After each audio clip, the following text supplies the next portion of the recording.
आज सुबह-सुबह जैसे ही मैं उठ के किचन की तरफ गई तो ना मम्मी यहाँ पे लिपाई-पुताई कर रही थी, क्योंकि पहाड़ों पे जो मिट्टी के घर होते हैं ना उसे टाइम-टाइम पे सफाई करनी पड़ती है, क्योंकि यहाँ पे हम आग जलाते हैं जिसकी वज़ह से गंदगी हो जाती है।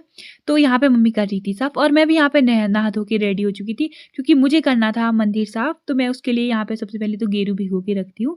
वैसे तो मंदिर पे हम मिट्टी से भी पुताई कर सकते हैं, लिपाई-पुताई, लेकिन अभी मैं कर रही थी गेरू, क्योंकि मेरे पास ये दीपावली के टाइम का ही बचा हुआ था। तो मैंने इससे ही मंदिर को अच्छी तरीके से साफ़ कर दिया और यहाँ पे मैं इसे लगा ही रही थी कि उसके बाद मैंने यहाँ पे साफ़ करने के बाद मैंने यहाँ पे पूजा भी मैंने ही कर ली, क्योंकि मम्मी अभी काम कर रही थी। तो मैंने सोचा क्यों ना मैंने नहा धो ही लिया है तो मैं ही पूजा कर लेती हूँ।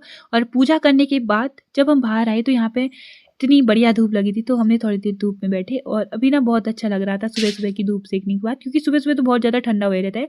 और फिर मेरी नज़र पड़ती है इस सोयाबीन पे, जो कि काफ़ी दिनों से हमने धूप पे नहीं डाले हैं। इन्हें डालने के बाद जब मैं बाहर आई तो मम्मी यहाँ पे कर रही थी साफ-सफाई, तो मैंने भी मम्मी की हेल्प की और मम्मी इसे यहाँ पे रख रही थी और पता नहीं अब यहाँ पे क्या बनने वाला है। अभी तो एक जगह बेकार लग रही थी, अब देखते हैं आगे क्या होता है। ख़ैर इसके बाद मैं चली गई इस जगह को देख के अपने काम की तरफ, क्योंकि मुझे डालनी थी यहाँ पे कुछ सोयाबीन।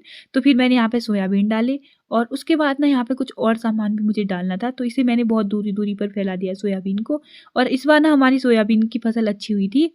ख़ैर इसे देखने के बाद मैंने यहाँ पे जितने भी थे मंडुआ और सारी चीज़ों को यहाँ पे डाल दिया सूखने के लिए, क्योंकि आज बहुत अच्छी धूप थी। और कुछ टाइम के पहले ना जो इतना बेकार लग रहा था ये वाली जगह, और अब देखो मम्मी ने बिल्कुल चमका दिया है। और यहाँ पे हमारा बाहर वाला किचन बन गया है, जहाँ पे हम अभी रोटी बना रहे हैं, क्योंकि अंदर अभी लिपाई-पुताई की है तो वहाँ पे गीला ही था, तो हमने यहीं पे खाना बना लिया।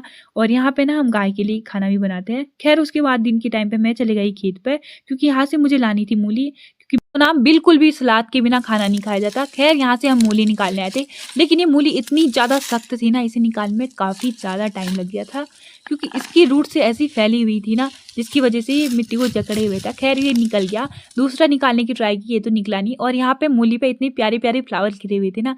ख़ैर इनको देखते हुए हम आ गए घर की तरफ और हम लेके आए थे मूली के कुछ पत्ते भी, क्योंकि यहाँ पे गाय थी तो जो देखे हुए थी क्या लाने वाली है करके। तो पहले मैंने इनके पास गाय पत्ते डाले, उसके बाद मैं चली गई ऊपर की तरफ। फिर हमने खाया खाना और खाने पे आज बना था छोली और चावल। ख़ैर इसे खाने के बाद शाम के टाइम का भी कुछ इस प्रकार का था और मुझे फिर से भूख लग गई थी शाम के टाइम पे, और आजकल ना शाम के टाइम पे ज़्यादा भूख लग जा रही है। तो ख़ैर हम बना रहे हैं यहाँ पे चावल को फ्राई करके। सबसे पहले तो मैंने इसमें प्याज़ ऐड कर लिया है। आप लोग चाहो तो कोई और वेजीज़ भी ऐड कर सकते हो, सब्जियाँ। फिर मैंने इसमें बेसिक से मसाले ऐड कर दिए और इसमें अब हम डालेंगे चावल को।